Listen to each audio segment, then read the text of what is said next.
Mm.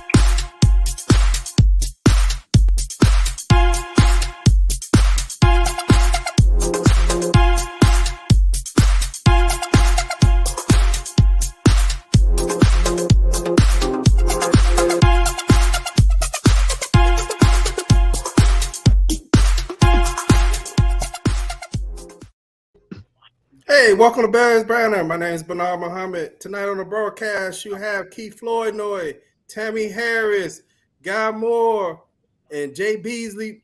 Mike Alton might be joining us in a few minutes. Man, I'm not even going to ask how y'all doing tonight. I'm great. How y'all doing? Y'all pissed? I'm pissed. I'm pissed. I gotta go see my therapist tomorrow, so I'm feeling good right now. So I'm in denial. You say you're in denial? Yeah, I'm going to see my therapist tomorrow, so I'm in denial, man. So I'd have a reason to go. Okay. Tammy, you look a little I don't know. I'm gonna get this Thanos glove out for. Let me see. There we go. For those somebody might earn this tonight. Matter of fact, got all 5 stones in it. You know. Hey, all right. So you got. Hey, I mean that game there. You know that game actually shows you what Plank said offline, that the Bears need receivers, and I know it's only 2 games, but I would say through 2 games, Mooney has done absolutely nothing. I mean, he was much more effective last year on how they was getting on the ball, but he's on pace this year to, if it keep playing like this, get about 45 catches or something like that? I don't know. He would have to pick up the pace. Okay. Yeah, so what y'all got? I know everybody is just kind of like, David Montgomery, 122 yards. I want to go to the. I want to go to. I want to go to the receiver thing. Okay. Ain't nobody's getting separation. Yeah. Nobody's getting separation. And as much as I like Mooney, I did say, he's really not a number one. He needs somebody to pair with, but nobody's getting separation. Even when Fields dropped back to pass the ball, is nobody open. And I was kind of drinking the Kool-Aid earlier when I was like, okay, well they signed this person, we don't know what they're gonna be, but we actually see what they are, and they're not. They're not. Okay. Yeah, Angela says she's pissed. I know she's pissed. She's a Bears fan. Everybody that's a Bears fan should be pissed. But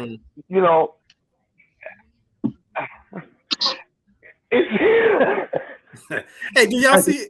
Let's go to something. Let's just stay on this anger for a minute. What do y'all think about that 4th down play where it was 4 inches? What do you think about that, Jay? Absolutely horrible. Absolutely horrible. Because guess what? If you're gonna run a quarterback sneak, why do it after shotgun? That's Nagy. That was a Nagy call. You go 5 wide on the half-inch yard line, and you run a quarterback sneak. If you just line up and run a quarterback sneak, you're on the half-inch yard line. But now you get in the shotgun, so now you 5 yards more away. Made absolutely no sense. And that was the third point of the game, because had they scored then, it would have put a lot more pressure on Green Bay to come back out to try to, salt the game away, which we don't know what our defense would have did at that time. But had they scored right there, it would have been a 7-point game. See, but that's called continuity too. I mean, Green Bay has had relatively the same core for a number of years, so there's certain intangibles that they have that the Bears definitely don't have. One, they got Aaron Rodgers. Number 2, you got some young guys there. I mean, somebody said it before. You can be enthusiastic and all that stuff, but that's not going to necessarily win games. But there are 2 times when Justin runs in, misses, hits the pylon, they don't score, they come out the shotgun. And then you look up at Aaron Rodgers and you figure he's going to throw like 400 passes. He ran about 4, 5, 6 straight times, and they just kept knocking off yards. But the problem I had was just keep running. If your passing game's not going up, and in the second half they get a ball to Montgomery, he goes bananas. Right. Hey, Plank, what do you think about that play? I mean, I know you're an old school football player, and you was around when Mike Dicker first took over for the Bears, and George Hallis told him, "Don't just get on that goal line playing for the short yards. Just bang it up in there." What do you think about that? Do we need to go back to the old school and do that? Oh, we absolutely do, because the old school was actually a good school, and we scored a lot of touchdowns. I think today, to answer your question, it was a bad play design trying to do that out of the shotgun. I still thought he was in, but he was not close enough to have a real good debate on that. Um, Overall, I thought that it was a good game. I actually enjoyed watching parts of that because they were at least competitive. But today actually showed us that we're just not there yet. We can play hard and get hit principles and all of that, but the Packers are a much better team than we are at this point. One of the things that I noticed is that the wide receivers didn't get any separation. The defensive interior is porous. We can't stop them at all. And as far as our linebackers, to have a linebacker that's looking to make tackles after the guy has gained 10, 12 yards, that's kind of counterintuitive, counterproductive. So, I was a little upset about that, but from a positive, I was glad that our offensive line did show up. They did a good job pushing around. They gave up a couple sacks. Some of those sacks were they just got beat, and others were coverage sacks where, Justin Fields didn't step into the pocket. He actually took the wrong step, and so hopefully he'll start figuring out how to do that, and we'll get better. But all it wasn't a good loss, but we get ready for him to come back at him next week. And Okay. my thing at right before the season started when we had our first a preview, my biggest thing was like the defensive line. That Yeah, defensive line, I mean, they made some plays today, but the plays that they need to make, they didn't make. And our run defense is, oh, it's bad. It's bad. And if you don't run. shore that, and if you don't shore that up, teams are just gonna run the ball down your throat, which is what Green Bay did tonight. You Okay, know we what have I hope also? You know everybody what that's I hope? watching us on YouTube and Facebook. Hey, what you have, guy? I hope they don't dog out Kyler Gordon too much. I mean, you had a rookie going up against a vet and a hell of a vet too. I saw one with a play action where he froze him and he ran that real quick slant and got him. I mean, they picked on the rookie. He had 6 tackles with 3 solos. He did okay. I mean, but it was just a rookie going up against a vet. And just like they said, he's gonna be a pretty doggone good corner. It's just that he went up against he just got G'd up today, but can't really question his hustle. Brisket had 10 tackles and 7 solos. That dude, but Eddie Jackson sighting, he knocked the block off of who was it? He Play, dude that play, just cleaned his sinuses up. real, There real, he is. real quick, play. What you think about Kyler Gordon? Because to me, I see him looking in the backfield a lot. He's Yeah, looking at the back. He's looking at the Yeah, backfield a lot. And, just like and, that on the play action. and as a defensive back, you can't do that. You can't Yep. do that. I agree. I agree. He's not looking at his keys. He's Yeah. trying to outsmart uh, major NFL ex MVP. He's not gonna win that battle against uh, Aaron Rodgers or what have you. But you know what? I think he competed. He got beat a couple plays, but he still didn't give up on it, and he kept fighting to the end. I think Brisker is definitely is a dog, so Ooh, I'm wait. looking forward to seeing his career and seeing him continue to do things well. And all in all, I'm not going to take that much from this loss. I'm glad that we're 1-1, so I'm looking at it from a positive.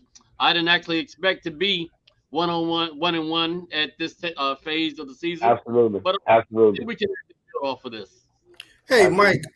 Hey, Mike. Quick, I want to ask you a question. Your background is a little dark. I'm outside. Okay, since we're talking about Kyler Gordon, do you think it might have been too early to put him in nickel, and should he be playing corner versus Vildor? That's a question. No. Because Vildor don't look like he's improved any. No, I think right now they're trying to put the best people on the field. It don't matter what position, but I think they're just trying to get guys out there and get them more experience. That's just my take on it. They're not bad. They just got to get a little bit more experience, especially playing two rookies. Things are gonna happen, but they'll get better with experience. Okay. I thought Vildor actually played a better game. He had one play where he gave up a holding, and another play. I'm not quite sure what you're supposed to do as a defensive back. You coming up for run support, and you see a 330-pound tackle. That was a bad call. That was a bad call. But isn't that what they teach you guys? Plank, you guys, you and Quick as a defensive back, if you're in a situation like that with what he had, wouldn't you want to submarine a guy to try to at least knock him out the play and get somebody else to get the play? I mean, I know they call a lot of crazy stuff. Yeah, but what I understand is that that's no longer in the rules. I don't know, Mike.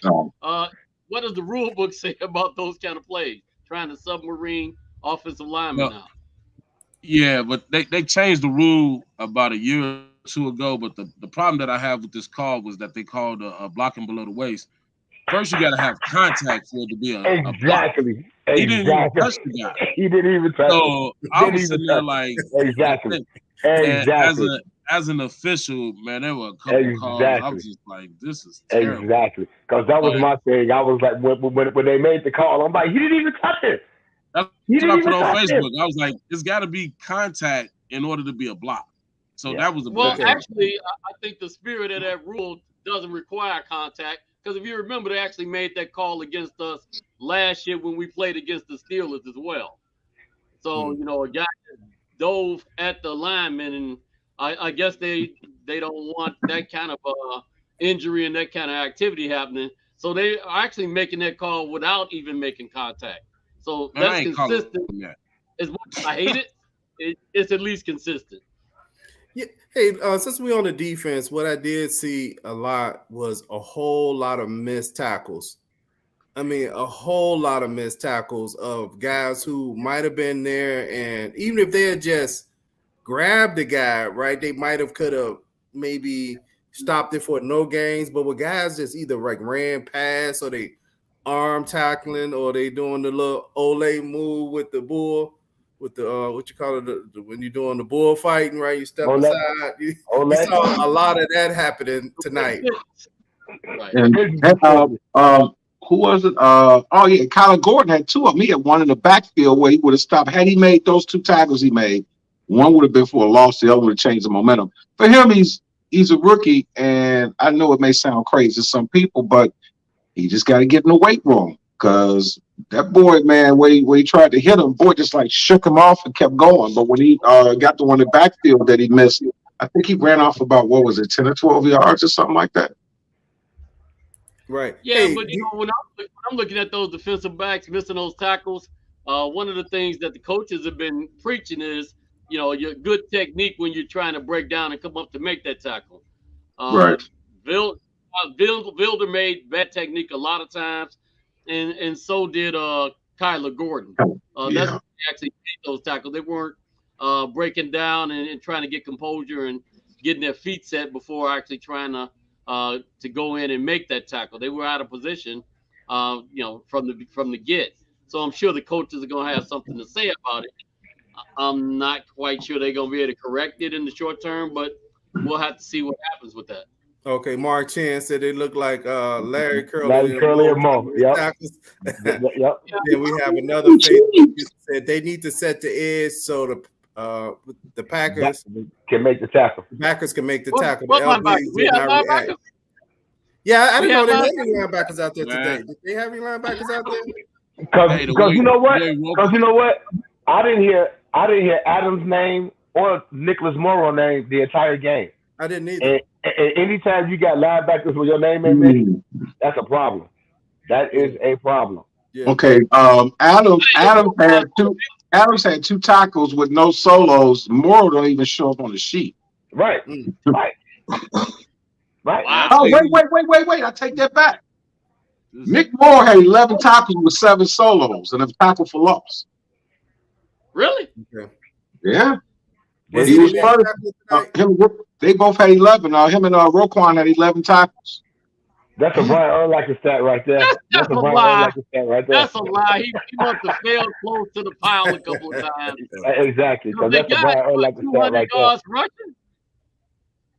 Said, Yo, we Mark gave said, up 200 yards rushing today. Vildo belongs in the Arena League.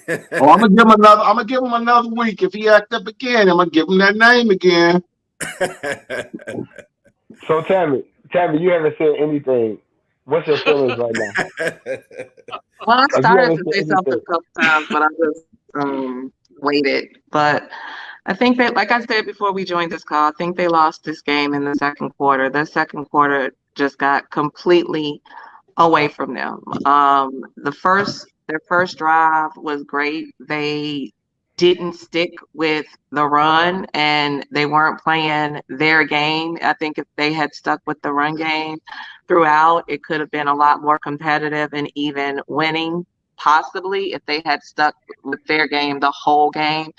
But the defense, to me, I didn't like it. I mean, I didn't see a lot of great things from the defense. I saw missed tackles. I saw lazy tackles. I saw the 2-3 Bears surrounding people, letting them run 5-10 yards and get it, and then try to stop them. I didn't understand that. So they were lazy to me. And even though we didn't have a lot of penalties, we had some key penalties when it counted. And for the life of me, I sent y'all a text when they did the shotgun. I was like, "Is Nagy calling the plays now?" Because like Right. for the life of me, that made zero sense. They should have gave the ball to Montgomery. They should have just pounded it in.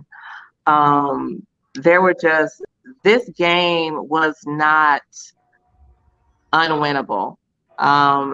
They got away from their game. The defense was very sloppy and, to me, too laid back. And you can't be laid back against our oldest rival.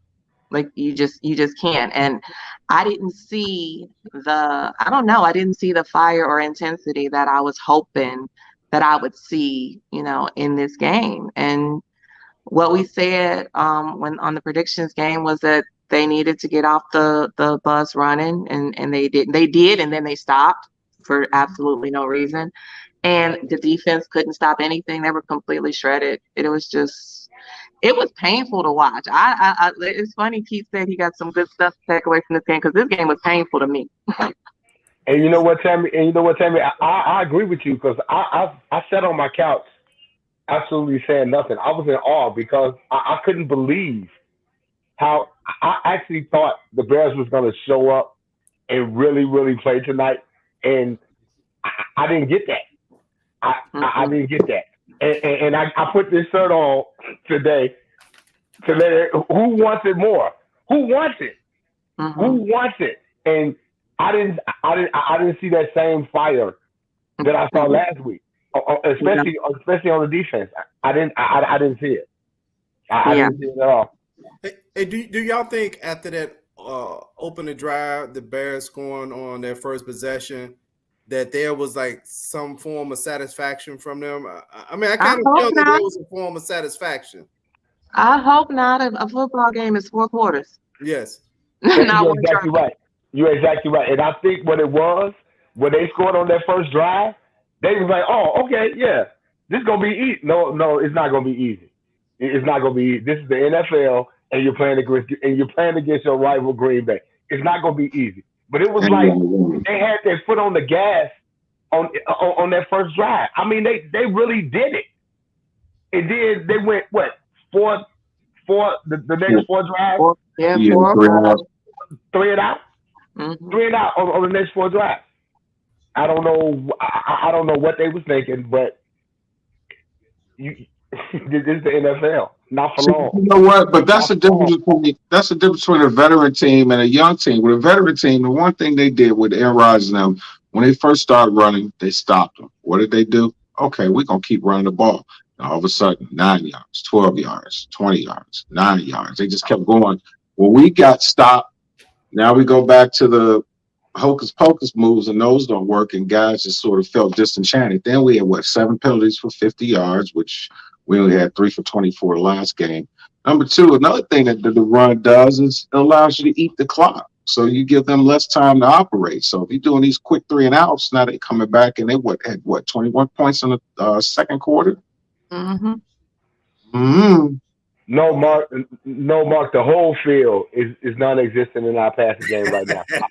Mooney had a minus It ain't 4 just yards. the middle of the field. It ain't just the middle of the field. It's the whole field. Our passing game is non-existent.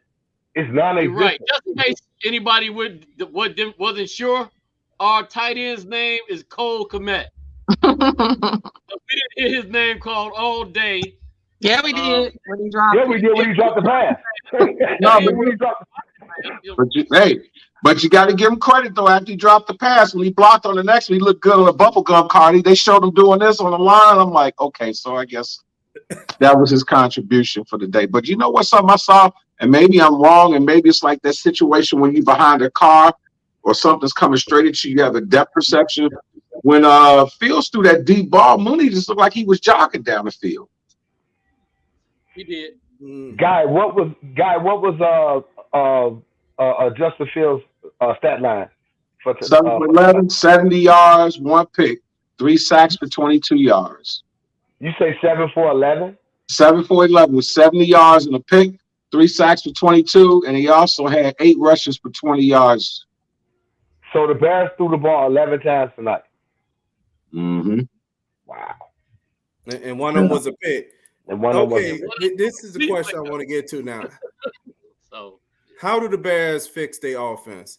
And since we on Justin Fields, I know this was game number. What is this, game 13 for him or 14? Mm-hmm. 13. 13. Okay. This is the problem I'm having, and I know it's kind of premature. The problem I'm having with Justin Fields is, one, I don't think they trust him at all. I think they don't trust him to pass the ball, because there's times in the game where he looks totally confused. Like he doesn't have an idea of, as far as when they go into a pass play. He doesn't seem like he knows what the defense is doing. And maybe that's just an observation of me putting too much pressure on him. But in order for the Bears offense to improve, they have to trust him to a degree. They have to trust him. To me, I don't believe the Bears offensive coordinators trust him to make a play. He has to run when it's there. It's times in the game where he seemed like he doesn't know if he wants to run or do he want to keep his eyes up the field. Sometimes he gets like that way. He had that it looked like it was a fumble that they recovered. He should have just ran that play. Then the play where he ran across the line of scrimmage, he would have probably beat the guy to the yard marker, and he had to have more field awareness too, because he was he looked like he was almost 2 yards across the line of scrimmage. But anyway, how do the Bears fix the offense? I think a lot of it, what you're saying, Bernard, is a lot of indecision by Justin Fields. It's one of the things where it's like, okay, if the play breaks down, you run the ball. For instance, just like you said, on the pass that he threw, he was across the line of scrimmage. All you had to do was keep running. Even when he threw the interception, that pass on the interception, you should have held the ball and just kept running, because it was nobody in front of you. Don't be so fixed on passing the ball once the play breaks down. And that's the thing, I just think it's a lot of indecision by him. I don't think it's the coaches, because they do call passing plays. I don't think it's the coaches. It's a lot of indecision by Justin Fields, and you got to clean that up, because if you're gonna be our franchise quarterback, you got to be able to make those decisions. But you know what, too? What I think it's just he thinking too much. Because remember, he would get the ball, he would drop back for a second and then take off. And they're saying, yeah, that was a great play, Justin, but you know what? You need to trust your reads. You need to take a look at your reads. I think when he drops back, he doesn't have a plan as much as he thinks, because this whole thing is like a couple of them sacks were on, 2 of them, 3 sacks were on him, because he's just sitting there. Michael Vick, when Michael Vick had the same situation, I mean, he had some pretty nice receivers, but Mike would drop back. If he had seen nobody open after about a second and a half, he was gone. I would rather see Justin Fields have 100 yards rushing than 200 yards passing. If one, your receivers aren't getting separation. Number two, if the coaches aren't giving him like the hots that he needs, or just having, but then too, the offensive line, they're pretty decent, but give Montgomery or Herbert in the flat, catch Komet on just have him sit, give him something else to do. But a lot of times I think that when he drops back, you guys probably are really valid in that and saying that, he doesn't have a clue. But I just think that when his whole inclination was, if I look at 1, 2 or something, I don't see it and I run. A lot of times I just see him just sitting back there doing this. I'm like, run. And then all of a sudden he's about to take off and he gets sacked. Yeah, because when have the last time you seen a starting quarterback that only made 11 attempts in a game that you've been losing since the second scored, since the first quarter? I know your running game is your strength, but to make only 11 attempts, even in the 1970s when they was running the ball 35 to 40 times, quarterbacks probably at least still attempted 15 to 20 passes. So you only attempt 11 passes in a game that you're losing 3/4 of the game. To me, it do indicate that they don't trust you. I may be wrong. I may be going a little far off the edge, but to me, it indicates that they do not trust, because he was not under a lot of pressure when they did pass the ball. When they was running the ball, so to me, offensively, other than the receivers not getting separation, the offensive line was doing well in the running game. When they did pass, I didn't see a lot of pressure on him. So I'm looking at offensively, we're getting 0 out of Cole Kmet. We're getting nothing out of Mooney. And we're just getting something out of those other guys on some, I think we had a flea flicker. That's how we got the ball up the field. We got the ball up the field last week because we had a scramble play. But we're not getting nothing out of those guys. And we're not getting playmaking out of Justin Fields. I hate to lose Lamar Jackson because, matter of fact, they ended up losing that game today. But yeah, they did. Yeah, they ended up losing that game. I believe they was up 35 to 14 in the fourth quarter. And I'm only bringing him up as he broke a 75-yard run today. Yep. He's willing to make those plays that need to be made. And then Guy made a comment about where is he going to go with the ball. I think it was just Tom Brady might have said this recently. You should know where you're going with the ball before you even snap it. Now, that read may be taken away from you by the defense, but you should know where you're going for the ball. You really can't just be back there waiting for the snap and you're going to figure it out by progression. He said, as a quarterback, you'd have made up your mind from the snap, right? So you're just trying to deceive the defense of where you're going to go with the ball, but you already kind of should know where you're going to go with the ball. And I wonder, do he knows where he's going to go with the ball? I don't know. I had to just play some criticism on him today. Well, I don't know that a comparison of him versus Tom Brady is fair at this point in his career. I'm just giving advice. Advice of. So I understand that Tom Brady 9 times out of 10 knows where he's going to go with the ball, but he's been doing it for 25 years versus somebody been doing it at the NFL level for 1 year and 2 games. So, Mark, I don't know about switching to the triple option, but you know what? At this point, I'm willing to try all kinds of things. No, we can wishbone if you want to. I think it goes a large way back to the lack of separation.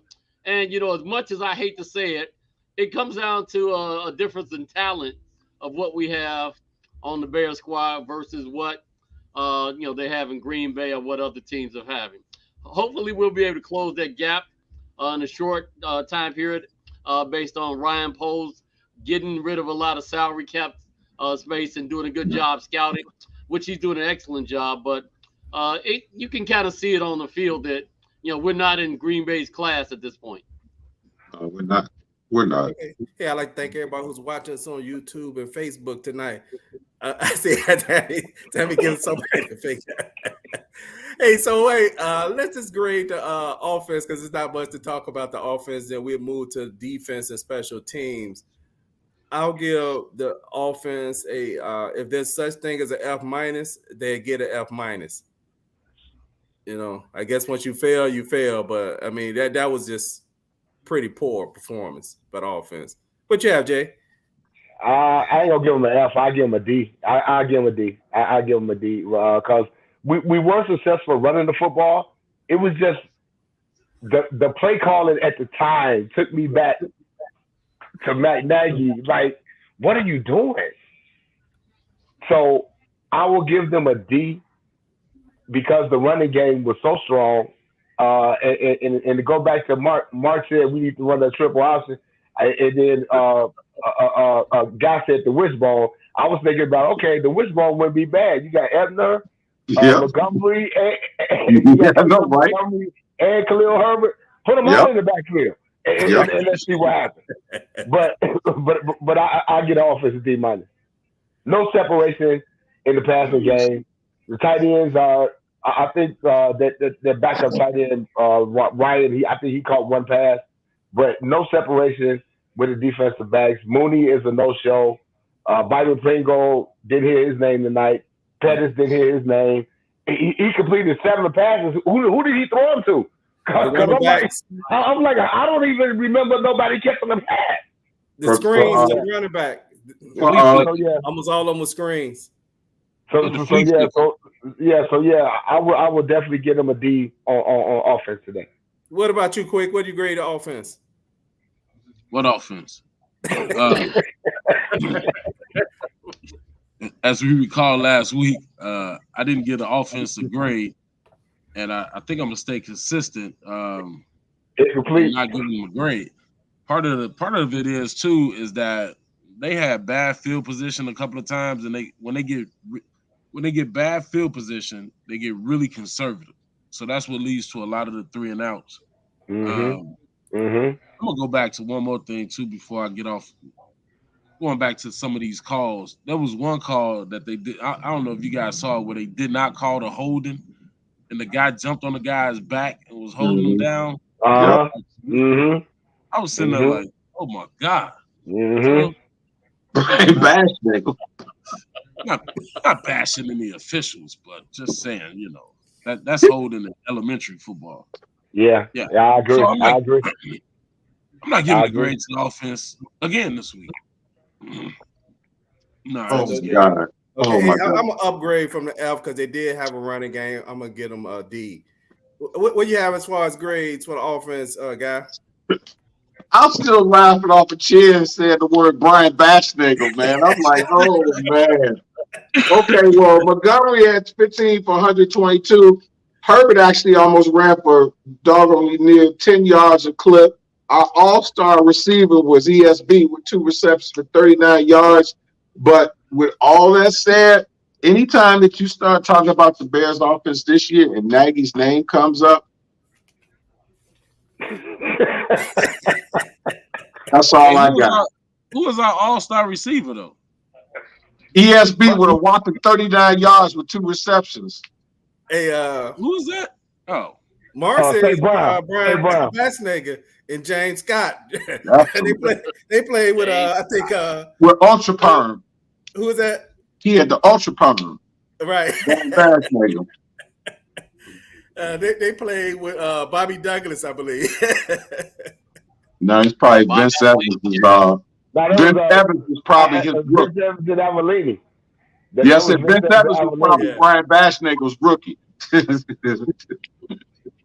Hey, let's if there's no more grades for the offense, let's move to the defense. What happened? I know we talked about some of the defensive stuff that we saw earlier. Did anybody have some more comments on the defense before we grade the defense? Just the tackling. Just missed a lot of tackles. Just missed a whole lot of tackles. And just like you guys were talking about, kind of looking too much in the backfield. Because like the one thing that was glaring to me was when, like I said, that one little slant that the guy ran, he bit on it. Had he not been looking at the backfield, he would have saw it. You know, he just basically could have concentrated. He might have knocked it down. Who knows? But it's a lot of little mistakes that we see. There was a lot of, I'm not going to use the word attrition because the guys would, you know, they had bounce and stuff. They just wasn't making plays, man. So. Okay. What about you, Plank? I mean, you had any more comments about the defense? You and Quick? I mean, I know y'all defensive players. Well, you know, if you can't stop the run, that's the end of defense anyway. Mm-hmm. You know, Absolutely. you have to stop what the other team, what's easiest for the other team to do. And the fact that they just kept getting 5, 6, 8 yards to carry, you know, legitimately, we weren't even really in the game. The only thing that was happening was the clock was running, and that tried to keep us a little bit interested in it. But they basically bullied us pretty well, and they didn't even have their best offensive players with them, all of their best offensive players. So from a defensive standpoint, I'm giving them a D. It would be a D minus. I'm not going to give them an F because the game was still competitive to the fourth quarter. But, you know, we've got to do better than that if you expect to actually win games in the NFL. Okay. Hey, Quick, what you see defensively and what's your grade? What I see is that we got a weak side linebacker that asked for a whole lot of money at the beginning of the year. And the only time I see him is in the back of his jersey or getting drug in the hole. And I'm sitting there like, you know what? The way things are going, Roquan better pick it up or he's not going to be here next year.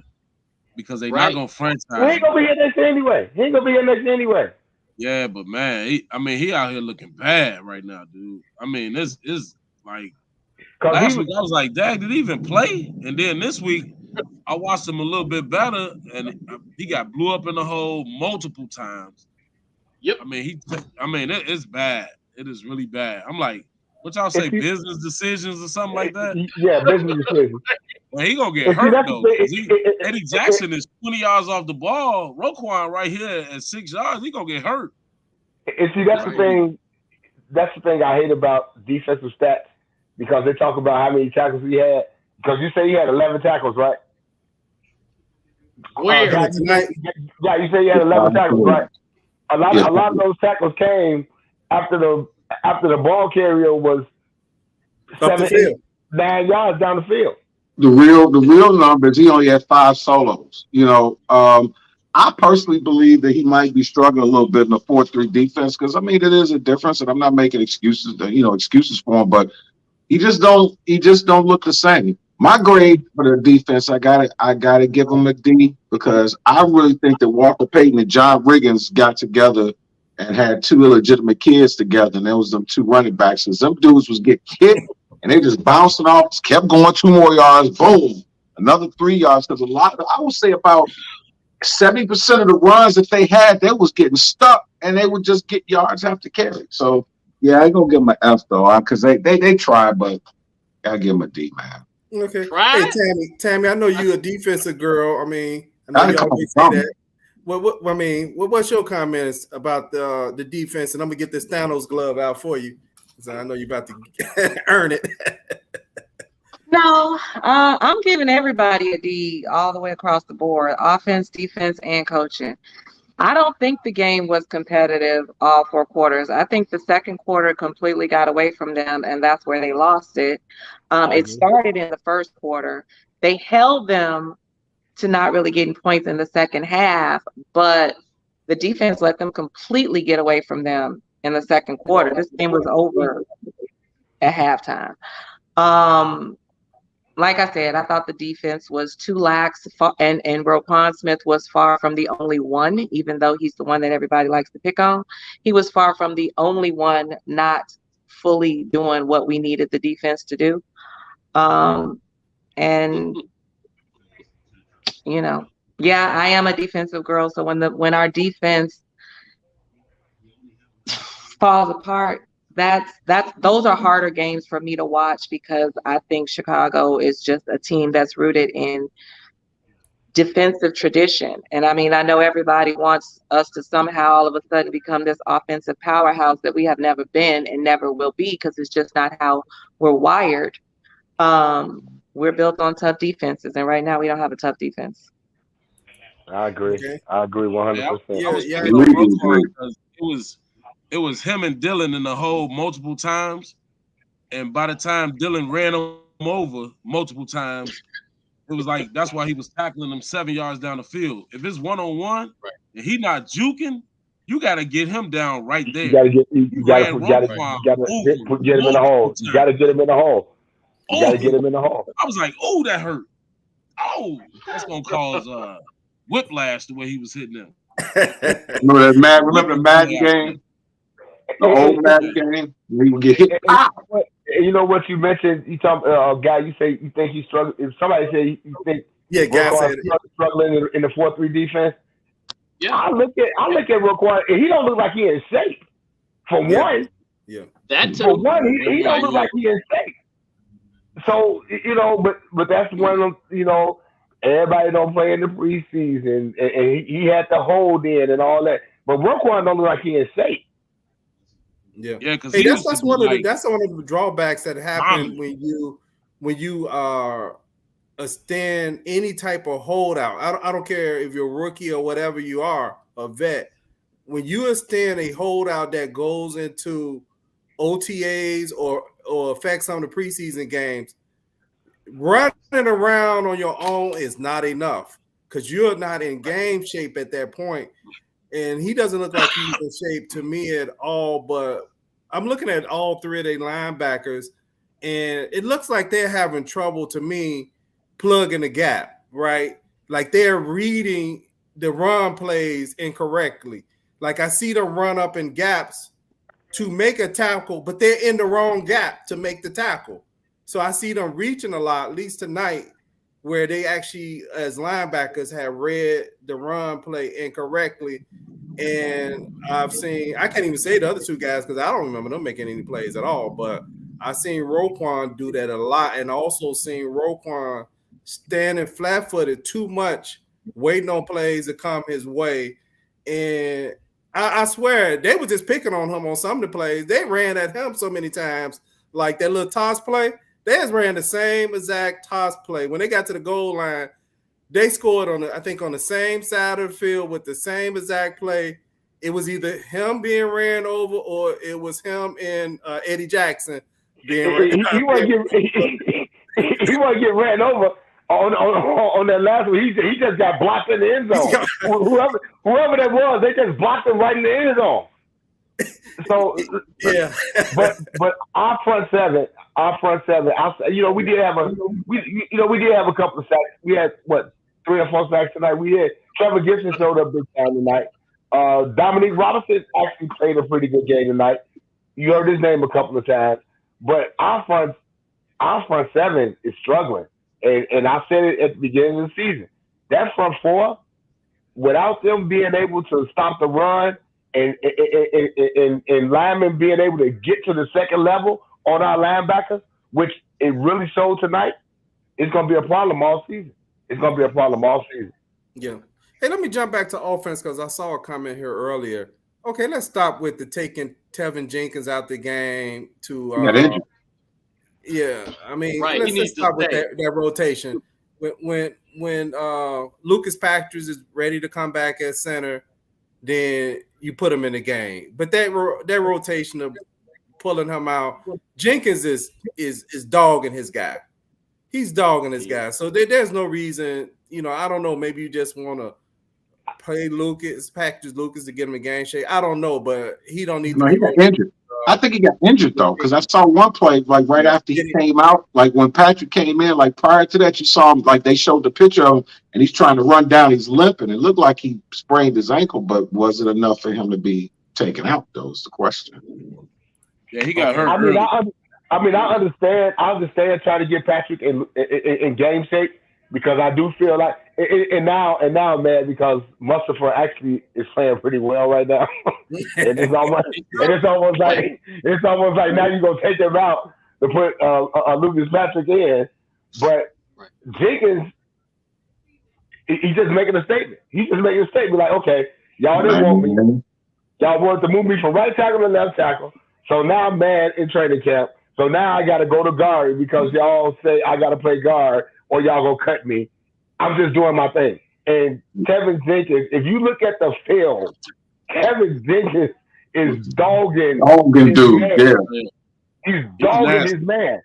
And he's actually getting to the second level where he's dogging his man and helping somebody else out. So I'd just be glad when Lucas Patrick get the club off his head so we can stop the rotation. So I get the defense a D. Let's move to the special teams real quick. Hey, please hit the subscribe button if you're watching us on YouTube. Thank everybody who's staying up late with us tonight, watching us on Facebook and YouTube.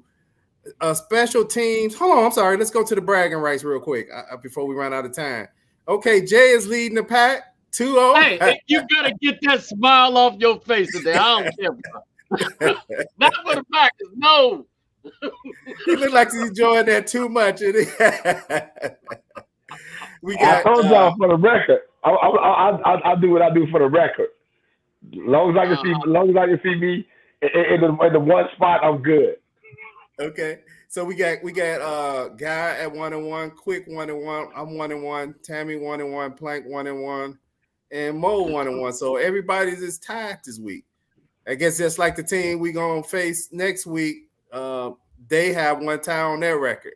Loving them. Houston, Texas. But let's go to special teams before we wrap this up. Special teams. This used to irk me last year, and it's irking me this year. There is absolutely no reason to bring a kickoff out of the end zone unless you're in desperation or you got something designed that at least going to get you to the 25-yard line. You got a guy that's out there that's a playmaker, and you you're like, okay, and he's going to break one. So you kind of, you may take your risk. The Bears did this all the way, I think, into the fourth quarter, bringing that ball out and kept getting tackled short of the 25. You got tackled on the 15. You got tackled on the 18. You got tackled on the 20. You could just down the ball and be on the 25. That to me, that doesn't make. And then the guy that had back there, can't think of his name. He's back there bringing the ball out like he's running like he got sand in he's running in quicksand. It's not like he's bringing it out fast. And then I want to say on one play, I don't know, was it a kickoff or a punt?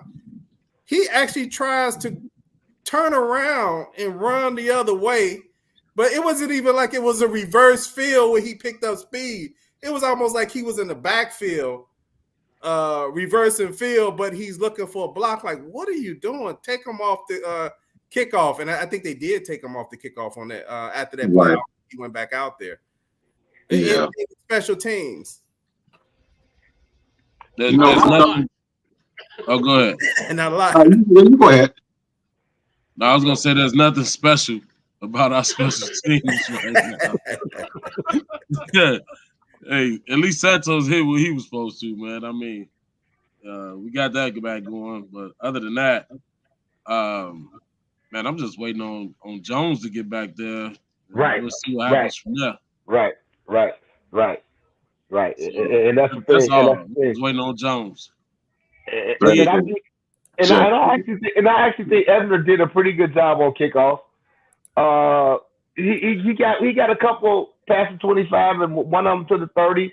And then they, I don't know why, but they did wind up taking him out because they had that new kid, you're right. Marset. They had the new kid, Marset.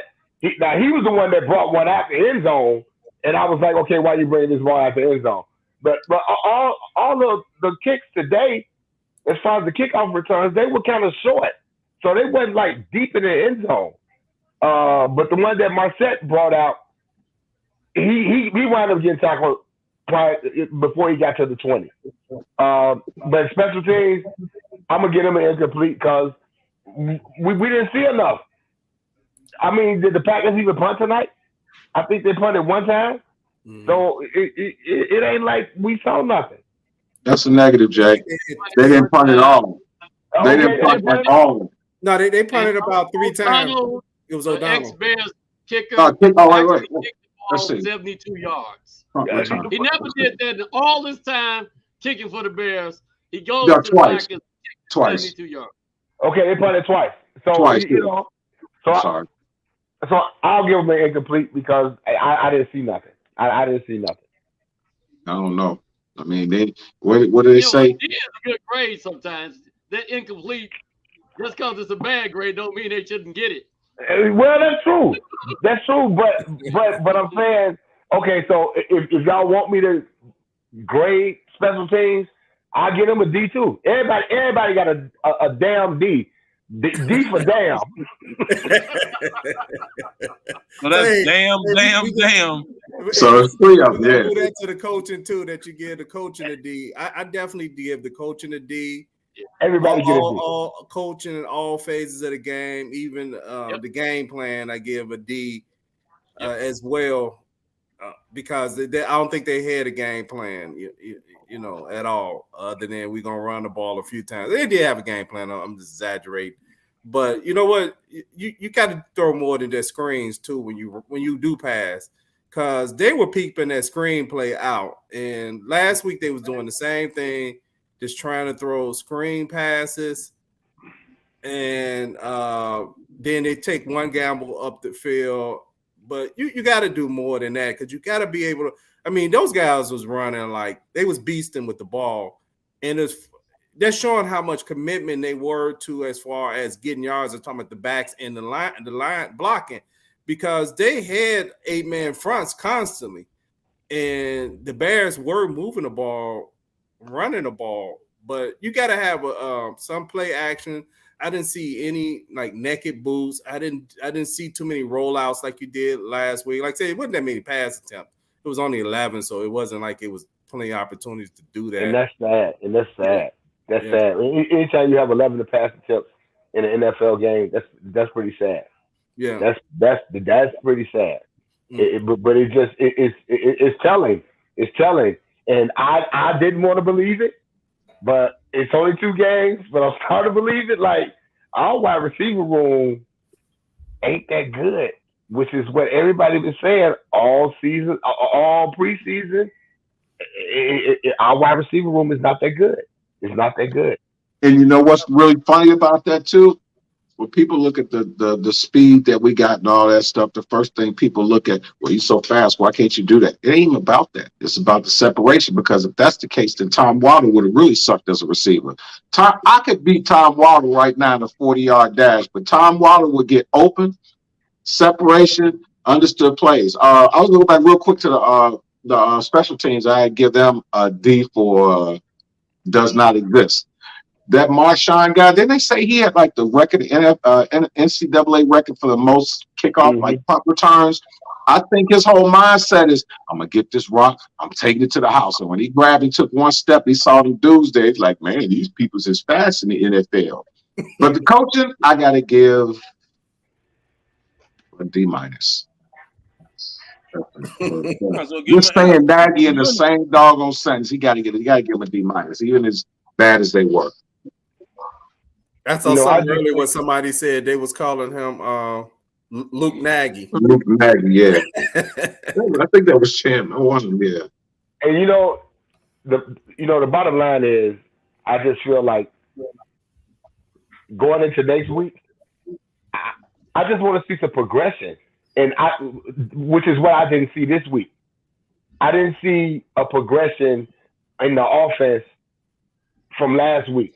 You know, that second half that they had last week where they scored the 3 touchdowns, it started off okay in the first quarter when they went right down the field and scored, and then it became non-existent. I just want to see something.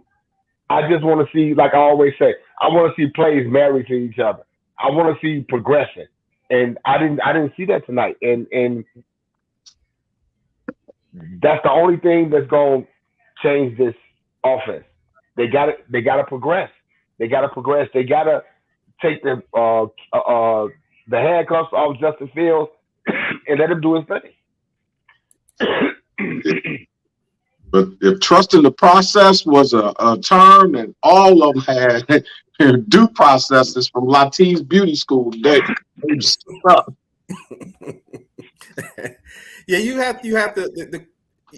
got to make some kind of progress and build off, like what you saw last week. I know it's different teams, but even in the passing game, like I said, you have to have more than 11 attempts because really, when you look at this game, after the first quarter, Green Bay realized that their line was not going to be able to hold up as far as passing because they were actually putting pressure on Aaron Rodgers. But what they realized in the second quarter, we could just run it down their throat. And so that's really what makes the score look like they were always in it. Like Tammy said, the game was over at halftime. But, when you're running the ball a lot, you're not scoring real fast, right? So they got real slow, calculated drives, which made it feel like they were still in the game. But ironically, if you did score on that drive, it would have been 17-24, which you actually are in the game, regardless. You in the game now. You in the game now, right?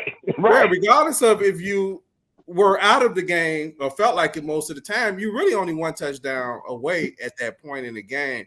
So you have to be able to, your best player on offense, whoever that might be. But right now, I believe the best player on offense is David Montgomery. Is the best player on offense as far as what you see as far as production. The problem is, I think a lot of people get enamored and caught up in like gimmick plays and all this other stuff. I'm talking about from the beginning of time with football all the way up to now. There's one constant that I don't care what you do, and if you trust the process and keep doing it, it's going to work for you. That's the running game. I've seen teams like, for example, one of the guys at my job was like, well, the Bears going to be in trouble because Green Bay out there telling them they're going to run 37 times. I said, no, it's not, because every team in the league knows exactly what plays you're going to run. They know your playbook. It's can you stop it? And for all the time I watch football, if you trust the process and you run the football, you're going to get some yards. You see it was a completely different running game, man. They started giving the ball to Montgomery. He started ripping off yards. I'm like, where did this come from? So we're going to see what happens against Texans. I'm not going to sit up here and say that the Texans are going to be a walkover, but them dudes need to go they need to run the football. Yeah, they can get Tammy mad. Tammy go get about 150 next week if they give her the football. We're going to have to suit her up next week. I can't wait till next week so we can talk about our top two and our bottom two. After 2 weeks, I'm like, oh my God. But but the running game is always key, man. The running game is always key. And Bernard, you say our best, and keep piggyback real quick. You like our best player is David Montgomery. And he was like, I don't know. Yeah, our best offensive player is Justin Fields. Right, he has to be the best player. And Justin Fields should have had 2 touchdowns today.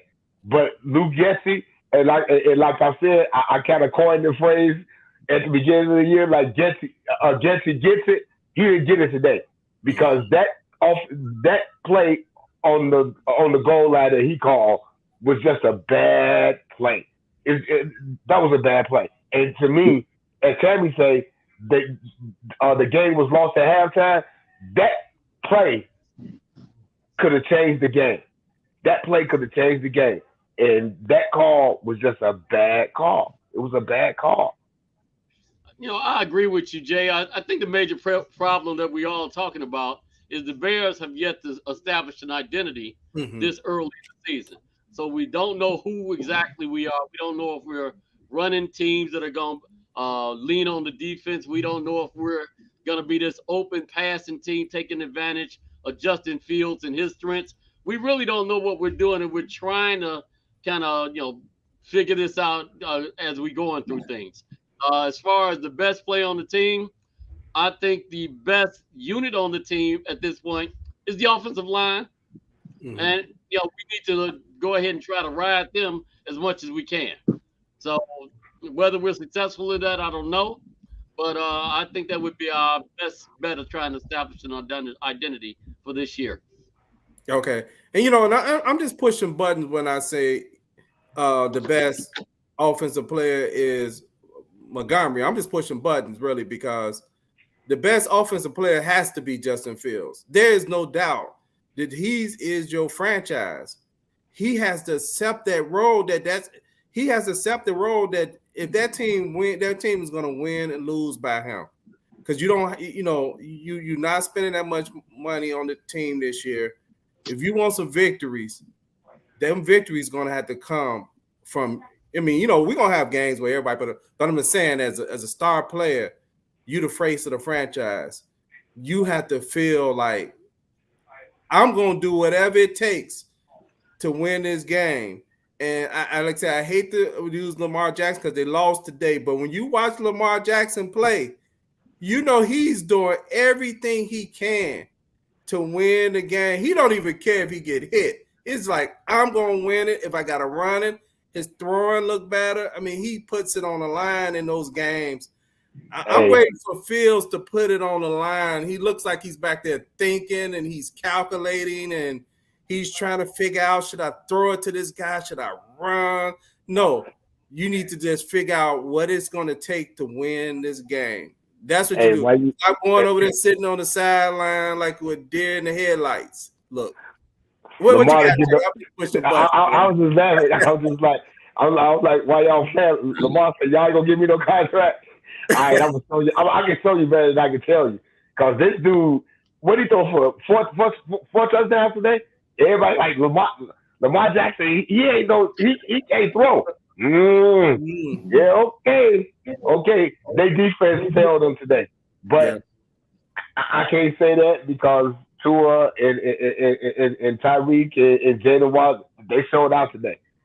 It was some good game, man. The NFL, like I told, I text y'all, like the NFL is king, man. The NFL is king. Look at Detroit. Look, we saw what Detroit did today. The NFL is king. You gotta love it. You're not the best when you're not delivering the best. So at the moment, Justin Fields is not the best player on the team. I think what Mark said is probably a bit more accurate. We all might believe he's the most talented, but if you're not delivering the best, then you are not the best in that moment. And Justin Fields still needs to learn when to let go of the ball, and he needs to be more decisive. I'm rooting for Justin, and I want him to grow into what we actually need. But I think that it is wrong to say that he is the best player on the field right now. See, Tammy, you expressing what I'm trying to express. I'm trying to express that he's not showing that he's the best player on that team. I mean, at least offensively, he's not showing that. And I said, I'm not trying to put too much on him as a player that only played 13 games, but he has not really had those real breakout games. Most guys, even in their rookie year, you'll see 3 or 4 games where you're like, man, this guy, right? And then they start turning the ball over and you kind of come back to reality and say they're a rookie. I mean, like you kind of looked at Joe Burrow's play today. I didn't see the whole game, but he's kind of like looked through these 2 games almost like what you thought he was going to look like last year, right? So you see some kind of regression. What you got, Plank? Joe Burrow's 0-2 this year, right? Yep. I think that goes back to that same point I was trying to make before. If we'd have said who was the best Bears player offensively last week, we'd have said, oh, it's Justin Fields hands down because he delivered 3 touchdowns in a monsoon. We'd have said it might be it's Montgomery. Montgomery looked terrible last week, and they were talking about replacing him with Herbert. Fast later, now all of a sudden it's kind of flip-flop. So, that all goes to who are we? What are we bringing to the table? And can we be consistent with it? So once we establish our identity, which, by the way, Matt Nagy never did, but once we establish our identity, it's going to go a long way towards being able to pick out who our best players are. Okay. Hey, if y'all have any more tonight, we can wrap it up, and make sure you subscribe if you're watching us on YouTube and Facebook. Right. What you got? Who's that? What y'all? No, Q did the whole like. Hey, thank y'all for watching tonight and for all y'all getting on the broadcast, because it's definitely hard to do these kind of broadcasts, especially when you lose to Green Bay, a rival, and the kind of game like this where it kind of went flat at a certain point and you're trying to like, man, can I make it to the end of this game? Because I know at a certain point I almost kicked up my feet and said I'm about to go to sleep. But anyway, Yeah, I checked that after the third quarter. I mean, I was watching it, but I wasn't attentive like I was in the beginning. I was like, okay, it is what it is. I took my flag off the porch and everything. I'm like, okay, it is what it is. But it's tough. It's tough, but we just got to ride the wave, man, because we know what this year is gonna be. We 1-1. Everybody thought we would have been 0-2 at this point. So we stole the game. Now we got the Texans and I believe the Giants coming up, which the Giants are 2-0. NFL is king. I love it. I love it. I love it. They play the games. That's why they play the games. Right. So hey, see y'all Friday on the next Bears Banter for the prediction show. Peace. Peace.